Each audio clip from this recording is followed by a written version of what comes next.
বললাম যে যাকে যাকে শুরু হয়ে যাক, হ্যাঁ বন্ধ করতে হবে না। চল, আইডিয়াটা হয়েছিল যে আমাকে রেশিওর অঙ্ক করতে হবে। রেশিওর অঙ্কতে দু রকম ধরনের অঙ্ক হয়। এখানে ক্লাস 12-এর জন্য আমাদের একরকমই অঙ্ক হবে। খালি শুনেই রাখি, কোনো সময় রেশিও দিয়ে দেবে, আমাকে ব্যালেন্স শিট বানাতে হবে, পিএল বানাতে হবে, অথবা পিএল ব্যালেন্স শিট দিয়ে দেবে, আইটেমসগুলো আমাকে রেশিও বানাতে হবে। এই কাজটা আমাদের আজকের কাজ, যে আমি কতগুলো রেশিও বানাতে পারি কিনা। আর রেশিও বানাতে গেলে প্রথমে আমাকে কী করতে হবে, কিছু ফর্মুলা জানতে হবে, যে কোন রেশিওর জন্য কী ফর্মুলা হয়, কোন রেশিওর জন্য কোন ফর্মুলা হয় সেটা জানতে হবে। তো আমি জানি যে এটা, এই অঙ্কটা যখন করছি তখন আমি এবার দেখে নিই কী কী দিয়েছে। এরা বলছে এখান থেকে তুমি বার করো কারেন্ট রেশিও আর লোডশেডিং রেশিও। কী বললো বলো? লোডশেডিং রেশিওটা অ্যাকাউন্টেন্সির ভাষায় কী বলে? Liquid ratio. কী বলে? তাহলে আমি দুটো রেশিও বার করতে হবে। আর প্রত্যেক রেশিওর জন্য আমার কী দরকার? একটা জামা, একটা মাঝখানে। তো দেখা যাক যে কারেন্ট রেশিওতে জামা প্যান্টটা কী কী। একটা রেশিও কী বললাম বলো? আমি জানি সিএ বাই সিএল। ভাই তাহলে আমাকে সিএ আর সিএল জানতে হবে, হ্যাঁ কি না? আরেকটা রেশিওর নাম হচ্ছে কুইক রেশিও। আরেকটা রেশিওর নাম কী হচ্ছে? Liquid ratio. এরা কী নাম দিয়েছে বলো? সবাই কথা বলবে, এই জন্য আমি আজকে মাইক নিইনি। লিকুইড রেশিওতে আমার quick asset by quick liability.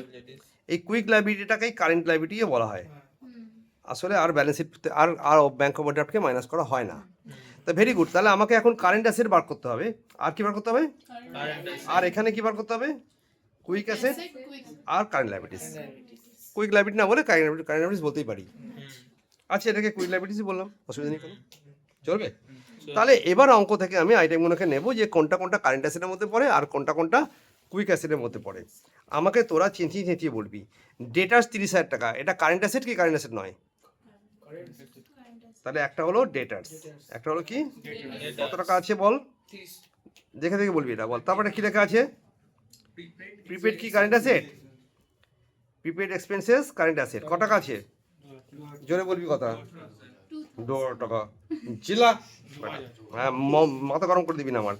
স্টকের নতুন নাম কিন্তু ইনভেন্টরি। পরীক্ষা মেয়ে কি থাকবে? হ্যাঁ ইনভেন্টরি থাকবে। কত টাকা আছে? 20,000।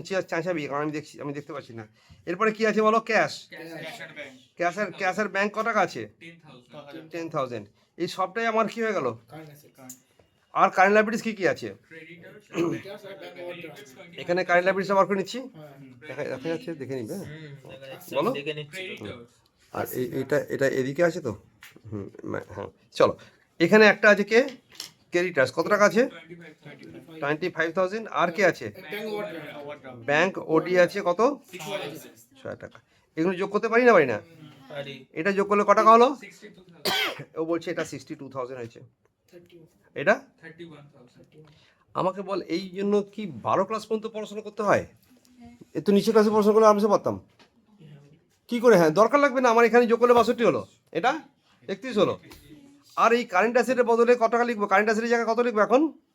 62। আর কারেন্ট লাইবিলিটির জায়গায় কি লিখবো? 31। আর ক্যাচ কুইজ করে কত লিখবো? 2। কাহানি খতম। Current ratio.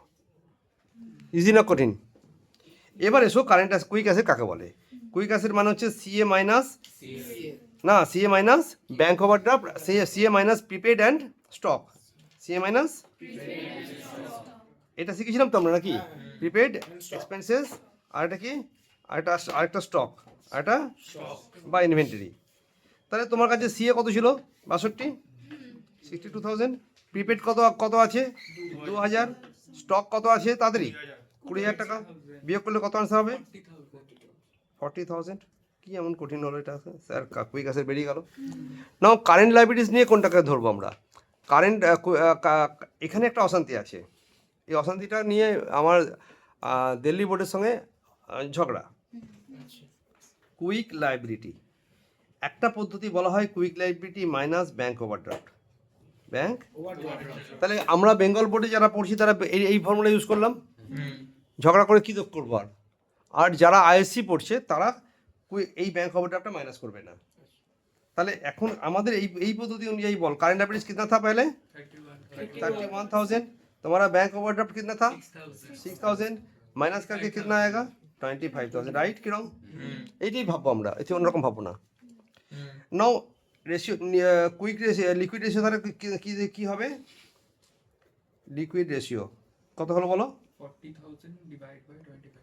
40,000 ডিভাইড 25,000 একটা ফ্র্যাকশন হবে, করে দেখো কত হচ্ছে, কত হচ্ছে করে দেখো।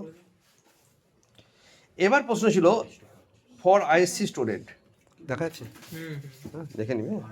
ফর আইএসসি কেস, আইএসসির জন্য চিন্তা করছি যে লিকুইড রেশিও হবে, লিকুইড রেশিও হবে উপরেটা যেমন ছিল তেমনই হবে 40,000, আর নিচেরটা হবে কারেন্ট লাইব্রেরি 31 তো ছিল, 31ই করবে।